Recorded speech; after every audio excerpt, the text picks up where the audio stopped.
जय हिंद फ्रेंड, हिंदी और प्राइड में आप सभी का स्वागत है। फ्रेंड्स, यहाँ पे देखिए UGC net paper first unit first आपका जो टीचिंग एप्टीट्यूड से रिलेटेड यूनिट है उनके प्रीवियस एक क्वेश्चन को सॉल्व कर रहे हैं। प्रीवियस से जितने भी वीडियोज है उनमें आपका एक कॉन्सेप्ट क्लियर हो गया होगा कि टीचिंग क्या होता है, उसके ऑब्जेक्टिव क्या है, नेचर क्या है, कैरेक्टरिस्टिक क्या है, बेसिक नेसेसिटी क्या है। तो जो भी आपका यूनिट फर्स्ट का सब टॉपिक में डिवाइड करे तो उसका पहला सब टॉपिक लगभग आपका चल रहा है, लास्ट उसका चल रहा है। यहाँ पे देखिए क्वेश्चन जैसे है, बहुत ही प्रैक्टिकल अप्रोच के साथ एक क्वेश्चन आया हुआ है। क्वेश्चन कि एक महाविद्यालय स्तर के सहायक प्रोफेसर ने विश्लेषण और संश्लेषण, एनालिसिस और सिंथेसिस कौशल पर केंद्रित विद्यार्थियों के जो कॉग्निटिव डोमेन है, संज्ञानात्मक आयाम, उसका विकास करने के उद्देश्य से अपने व्याख्याओं की एक योजना बनाई है।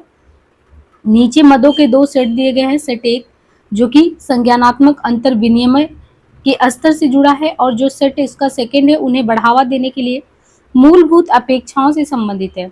दोनों सेटों के दोनों जो सेट दिए गए उनको आपको सुमेलित करना है और कूट्स के साथ सही विकल्प का चयन करना है। अब सेट एक देखिए तो संज्ञानात्मक अंतर विनिमय स्तर, दूसरा है संज्ञानात्मक को बढ़ावा देने के लिए मूलभूत आवश्यकता। तो पहला है स्मृति स्तर, स्मृति के बाद अवबोध स्तर, विमर्शीय स्तर, और इसको हमें सुमेलित करना है। यानी जो भी संज्ञानात्मक अंतर विनिमय का स्तर है तो संज्ञानात्मक को बढ़ावा देना है उसके लिए मूलभूत आवश्यकता क्या है। तो यहाँ पे आप देख रहे हैं ये जो पूछा गया है ब्लूम टेक्सोनॉमी से नहीं, ज्यादा आपको लगेगा कि ये टाइप्स ऑफ टीचिंग से जो है क्वेश्चन, जो टीचिंग यानी पढ़ाने पे भी लेवल ऑफ टीचिंग होता है उनसे क्वेश्चन है और किसके क्या कार्य होते हैं वही है। तो यहाँ पे आप देखिए पहले यूनिट से अगर आप देखें ना, टाइप ऑफ टीचिंग से सीधे ही क्वेश्चन आता है, बहुत ज्यादा घुमा के नहीं आया हुआ है। यहाँ पे देखिए जो संज्ञानात्मक अंतर विनिमय है उसको बढ़ावा देने के लिए मूलभूत आवश्यकताएं क्या है। स्मृति स्तर पे प्रस्तुतिकरण के दौरान दिए गए महत्वपूर्ण बिंदुओं को दर्ज करना। अवबोध स्तर, अवबोध स्तर पे अंडरस्टैंडिंग लेवल पे किसी बिंदु के उदाहरण और गैर उदाहरणों को अलग करने का अवसर देना।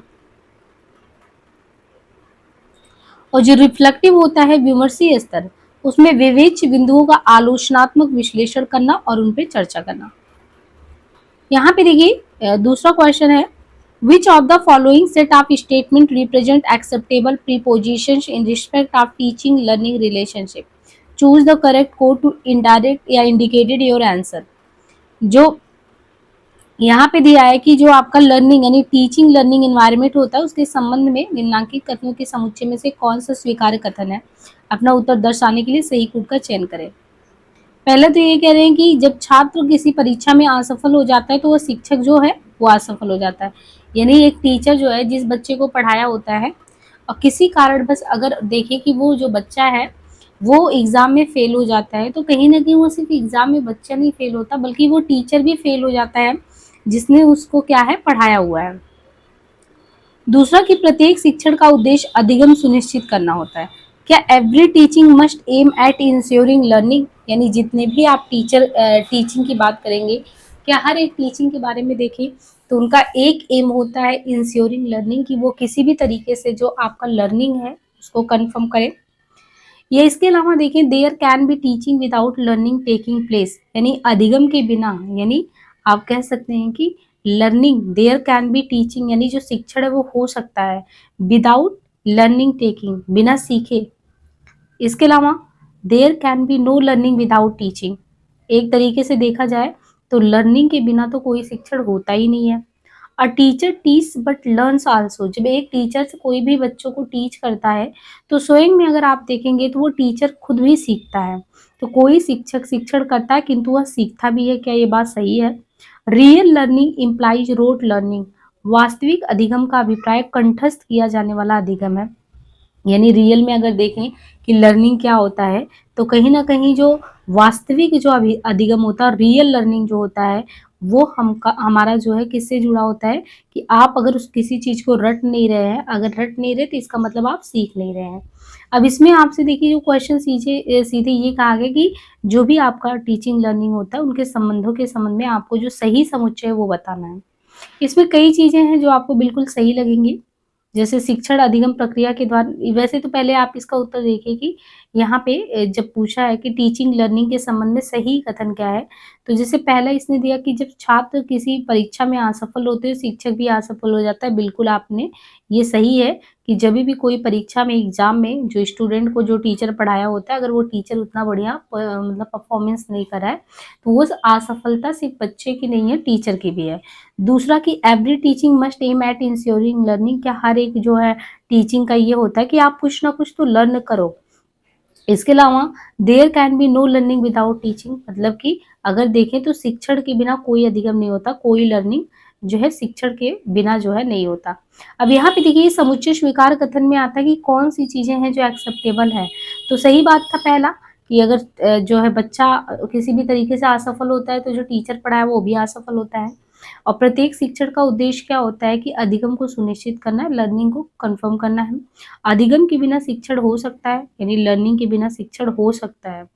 अब यहाँ पे ये ध्यान दीजिएगा, इसने कहा अधिगम के बिना यानी लर्निंग के बिना भी टीचिंग हो सकता है, लेकिन वो स्टेटमेंट था टीचिंग के साथ लर्निंग होने का। कोई शिक्षक, कोई भी टीचर जो है टीचिंग कराता है किंतु वह सीखता भी, ये बात बिल्कुल सही है। यदि हम आपसे ये कन्वर्सेशन कर रहे हैं और यूजीसी नेट पेपर फर्स्ट आपका टीचिंग एप्टीट्यूड जो है, जो हमें आता है वो हम आपसे शेयर करें, तो कहीं न कहीं इसके ड्यूरिंग जब हम टीचिंग कर रहे हैं, पढ़ा रहे हैं, तो उस दौरान हम भी सीख रहे हैं। Which of the following set of statement best represent the nature and objective of teaching and learning? निम्नलिखित कथनों के समुच्चय में कौन सा शिक्षण और अधिगम की प्रकृति एवं उद्देश्य को सर्वोत्तम रूप में प्रस्तुत करता है? यानी इनमें से कौन सा ऐसा है फॉलोइंग सेट जो अगर देखें शिक्षण और अधिगम की प्रकृति एवं उद्देश्यों को बहुत अच्छे से प्रस्तुत करता है। Teaching is the like selling and learning is like buying. शिक्षण विक्रय के समान है और अधिगम खरीदारी के जैसा है। यहाँ पे हमें ये समझना है कि जो टीचिंग है, teaching is the like selling and learning is like buying. जो शिक्षण है वो विक्रय के समान है और जो है अधिगम यानी जो सीखने वाला जो लर्नर है, तो अधिगम क्या है, वो खरीदारी के जैसा है। दूसरा, teaching is a social act while learning is a personal act. जो शिक्षण होता है, जब कोई भी आप पढ़ाने जाते हैं, पढ़ाने जाएंगे तो जो आपका टीचिंग होगा वो कह रहा है कि वो एक सोशल एक्ट है, एक सामाजिक कृत्य है, जबकि जो लर्निंग है यानी हम कोई चीजें सीख रहे हैं तो हमारा क्या है, वो पर्सनल है, पर्सनल एक्ट है। Teaching implies learning whereas learning doesn't imply teaching. शिक्षण में अधिगम आता है, यानी जब आप टीच करते हो तो लर्निंग तो उसमें स्वतः मतलब कि अंतर्निहित होता है, जबकि लर्निंग में ये नहीं कि कोई भी चीज आप सीख रहे हैं इसका मतलब आप टीच भी, मतलब कि हाँ कोई भी चीज अगर आप सीख रहे हैं इसका बिल्कुल मतलब नहीं है कि आप जो है उसमें शिक्षण भी समाहित है। यानी शिक्षण में तो टीचिंग है, लर्निंग है, आप टीचिंग कर रहे हैं तो उसमें लर्निंग कुछ ना कुछ है, बट लर्निंग में टीचिंग है ये कुछ कंफर्म नहीं है। दूसरी बात कि शिक्षण एक प्रकार का ज्ञान का अंतरण है। जब हम teaching is a kind of delivery of knowledge while learning is like receiving, यानी लर्निंग अगर हम चीज़ों को सीख रहे हैं तो एक अंतर्ग्रहण हुआ, चीज़ों को मतलब कि ले रहे हैं, और जो टीचिंग होता है वो एक प्रकार का kind of delivery of knowledge है ना। तो ये है कि नॉलेज को हम कैसे डिलीवर कर रहे हैं। इसके बाद है कि शिक्षण एक अंतः क्रिया है और प्रकृति में त्रिपदी है, जबकि अधिगम एक विषय के तहत सक्रिय कार्य है। Teaching is an intention interaction and in is triadic in nature whereas learning is an active engagement in a subject domain. शिक्षण एक अंतः क्रिया है और प्रकृति में ये त्रिपदी है, 3 पदों वाला है, जबकि जो अधिगम है एक विषय के तहत सक्रिय कार्य है। अब यहाँ पे समझना है शिक्षण और अधिगम के प्रकृति और उद्देश्य का सर्वोत्तम रूप क्या बता रहा है। शिक्षण जो है वो सामाजिक कृत्य है, जबकि जो अधिगम है वो व्यक्तिगत कृत्य है। शिक्षण में अधिगम निहित है, जबकि अधिगम शिक्षण को समाहित नहीं करता। देखिए शिक्षण जो है वो सामाजिक कृत्य है, जबकि अधिगम क्या है, व्यक्तिगत है। शिक्षण में अधिगम निहित है, जबकि अधिगम जो है यानी लर्निंग शिक्षण को समाहित नहीं करता। शिक्षण एक अंतः क्रिया है और प्रकृति में त्रिपदी है, हमने पहले भी बात की थी। एक तरफ टीचर होगा, दूसरी तरफ लर्नर सीखने वाला होगा, तीसरी तरफ सिलेबस होगा। तो शिक्षण क्या है, एक अंतः क्रिया और प्रकृति में ये 3 पदों वाला है, जबकि जो लर्निंग है वो एक विषय के तहत ही, मतलब लर्निंग आप एक विषय के तहत ही लर्न कर सकते हो, एक्टिव रह सकते हो। निम्नलिखित में से कौन प्रभावी शिक्षण में प्रमुख व्यवहार है? Which one of the following is a key behaviour in effective teaching? Effective teaching से भी बहुत क्वेश्चन आते हैं, क्योंकि आज इन आप जो है आपकी जर्नी में आपको अगर टीचर बनना है तो फिर एक इफेक्टिव टीचर कैसे आप बनेंगे, प्रभावशाली जो है टीचर की क्वालिटी क्या होनी चाहिए? तो क्वेश्चनिंग करना, सिर्फ क्वेश्चन पूछना, या using student ideas and contribution, या स्ट्रक्चरिंग करना, या इंस्ट्रक्शनल वैरायटी, अनुदेशात्मक विविधता। अब यहाँ पे देखिए इसने कहा कि प्रभावी शिक्षण में जो प्रमुख व्यवहार है वो आपका जो इंस्ट्रक्शनल वैरायटी यानी अनुदेशात्मक विविधता, यानी शिक्षण के दौरान शिक्षण एक ऐसा प्रोसेस है टीचिंग जिसके लिए परिस्थितियां उत्पन्न की जाती है। पहले एक आपको इन्वायरमेंट क्रिएट करना होता है ताकि जो लर्नर है वो एक विशिष्ट प्रकार का आपसे व्यवहार करे और जो इच्छित उसके लक्ष्य हैं उन लक्ष्यों को जो है वो अनुभव करे। शिक्षक शिक्षण को प्रभावशाली बनाने के लिए विविध अनुदेशात्मक अलग अलग इंस्ट्रक्शन देते हैं जिससे प्रभावशाली जो है शिक्षण वो हो सकता है। तो यहाँ पे अगर हमें नहीं पता हो तो हम हो सकता है बी लगा दें, बट यहाँ पे देखिए ये 2017 का क्वेश्चन है यूजीसी नेट का कि इंस्ट्रक्शनल वैरायटी बहुत इंपॉर्टेंट है। अगर आप इफेक्टिव टीचिंग करते हैं सबसे पहले आपको माहौल क्रिएट करना होगा, है ना, ताकि वो जो लर्नर है उसको इन्वायरमेंट क्रिएट हो और वैसे ही आपको बिहेवियर पैटर्न को अपनाना है, इसके बाद ही जाके चीज़ों को वो सीख सकता है। यहाँ पे असर्शन एंड रीजन के क्वेश्चन दिए हैं। All teaching should aim at, समस्त शिक्षण का उद्देश्य अधिगम को सुनिश्चित करना होना चाहिए, यानी all teaching should aim at ensuring learning, समस्त शिक्षण का उद्देश्य अधिगम को सुनिश्चित करना होना चाहिए। दूसरा रीजन में कह रहा कि all learning result from teaching, समस्त अधिगम शिक्षण का परिणाम होता है। तो क्या परिणाम होता है यहाँ पे ये देखना है। तो अभिकथन ए जो है कि समस्त जो शिक्षण है, समस्त शिक्षण का उद्देश्य अधिगम को लर्निंग को सुनिश्चित करना होना चाहिए, सही है। जबकि दिया गया तर्क आर समस्त अधिगम शिक्षण का परिणाम होता है, असत्य है, क्योंकि अधिगम जो लर्निंग होता है वो अनुभव द्वारा अनौपचारिक तरीके से भी प्राप्त किया जा सकता है। उसके लिए ये नहीं कि क्लासरूम में ही बिठा के वो पढ़ाना बहुत जरूरी है, ऐसा कोई जरूरी नहीं है। इसके बाद है which of the following set of statement best describe the nature and objective of teaching, निम्नलिखित में से कौन सा कथन समुच्चय शिक्षण, कौन से शिक्षण की बात कर रहा है? यहाँ पे कह रहा है कि विच of the following set of statement best describe the nature and objective of teaching, indicate your answer by selecting from the code, यानी इनमें से कौन सा कथन समुच्चय शिक्षण की प्रकृति और उद्देश्य इसको बढ़िया से बताता है कि teaching and learning are integrally related, यानी शिक्षण और अधिगम अविच्छिन्न रूप से जुड़ा हुआ है। There is no difference between teaching and training, शिक्षण तथा प्रशिक्षण के बीच कोई अंतर नहीं होता है। Concern of all teaching is to ensure some kind of transformation in student, समस्त शिक्षण का सरोकार छात्र में कुछ प्रकार के रूपांतरण को सुनिश्चित करने से होता है। All good teaching is formal in nature, समस्त अच्छा शिक्षण प्रकृति में औपचारिक होता है। Teacher is a senior person, शिक्षक एक वरिष्ठ व्यक्ति होता है। Teaching is a social act whereas learning is a personal act. अब इनमें से हमें ये बताना कि कौन कौन सा आपको सही लग रहा होगा कि जो टीचिंग एंड लर्निंग एक साथ जुड़ा हुआ है, क्या शिक्षण और प्रशिक्षण में कोई अंतर ही नहीं होता है? ये समस्त शिक्षण का सरोकार जो होता है, हर एक जो टीचिंग होती है उसमें यही उसका सरोकार होता है कि छात्रों में कुछ प्रकार के रूपांतरण जरूर हो। ये समस्त अच्छा शिक्षण प्रकृति में औपचारिक होता है, यानी जितनी भी अगर अच्छे से टीचिंग कराई जाएगी क्या वो फॉर्मल वे में ही होगा? तो यहाँ पे हमको इनका उत्तर देखना है। तो ये पंक्ति तो पहले भी आया हुआ है, teaching is a social act whereas a learning is a personal, यानी जो शिक्षण है वो सामाजिक कृत्य है जबकि अधिगम लर्निंग एक पर्सनल है। तो ये तो एकदम कंफर्म है, इसको आपको टिक कर देना है पहली बात।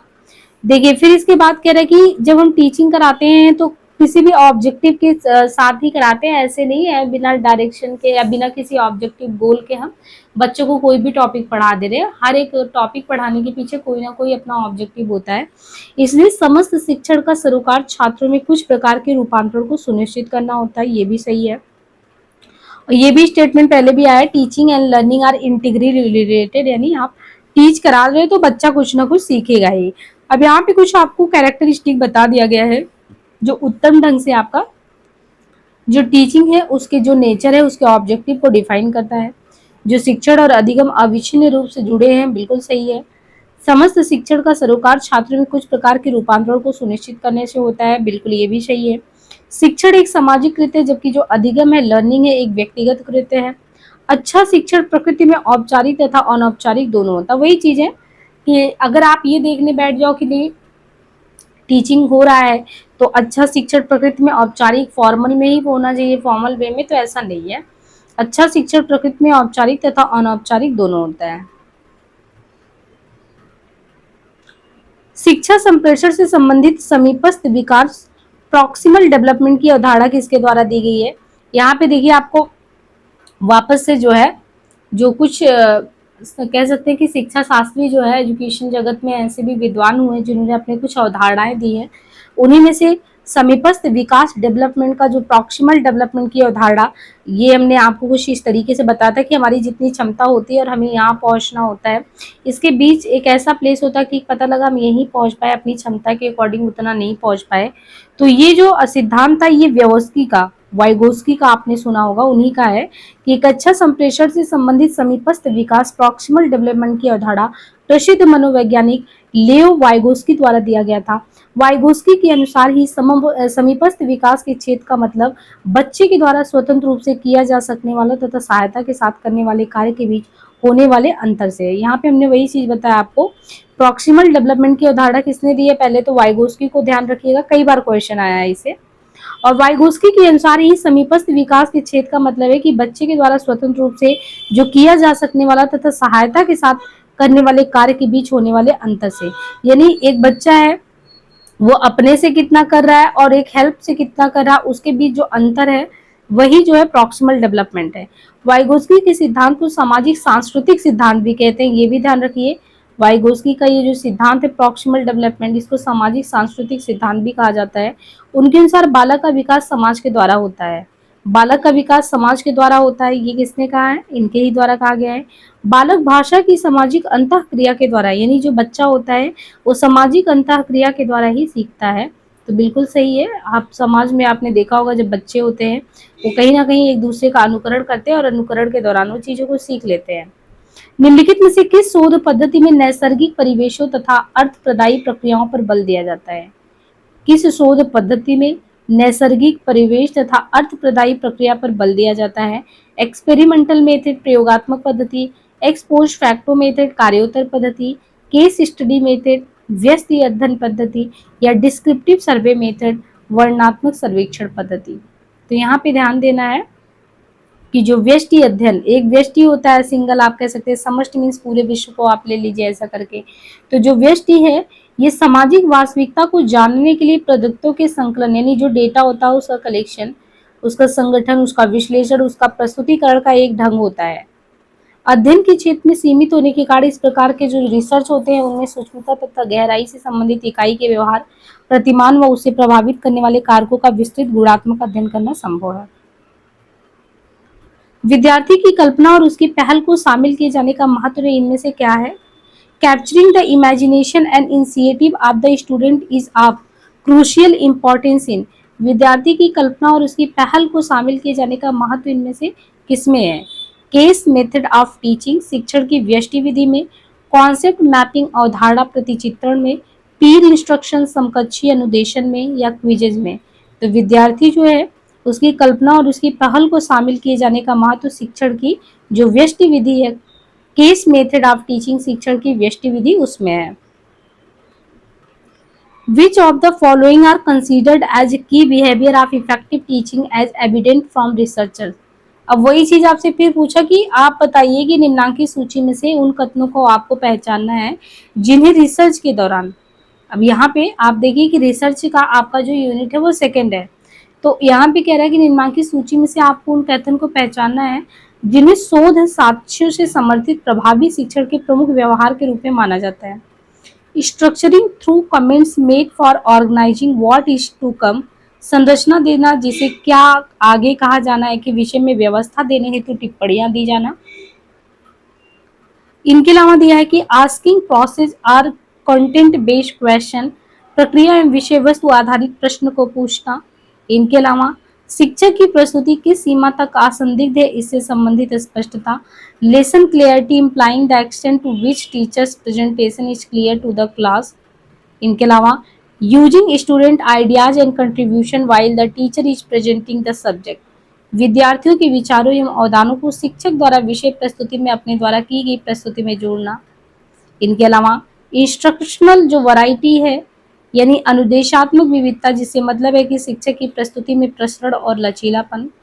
Student success rate implying the rate at which student understand and correctly complete the exercise. विद्यार्थी सफलता दर, जिसका तात्पर्य क्या है इनमें, विद्यार्थी किस गति से अवबोध करते तथा अभ्यासों को सही ढंग से पूरा करता है। तो यहाँ पे अगर ऑप्शन आप देखेंगे तो CEN F ये तीनों ही सही है, यानी शोध साक्ष्यों से समर्थित प्रभावी शिक्षण के प्रमुख व्यवहारों को निम्न कथनों के रूप में माना जाता है। शिक्षक की प्रस्तुति किस सीमा तक असंदिग्ध है, इससे संबंधित स्पष्टता। अनुदेशात्मक विविधता, जिसे तात्पर्य है शिक्षक की प्रस्तुति में प्रसरण और लचीलापन। विद्यार्थी सफलता दर, जिसका तात्पर्य है विद्यार्थी किस गति से अवबोध करते तथा अभ्यासों को सही ढंग से पूरा कर पाते हैं। तो यहाँ तक हमने देखा कि जो है आपका टॉपिक आपको समझ में आ रहा होगा।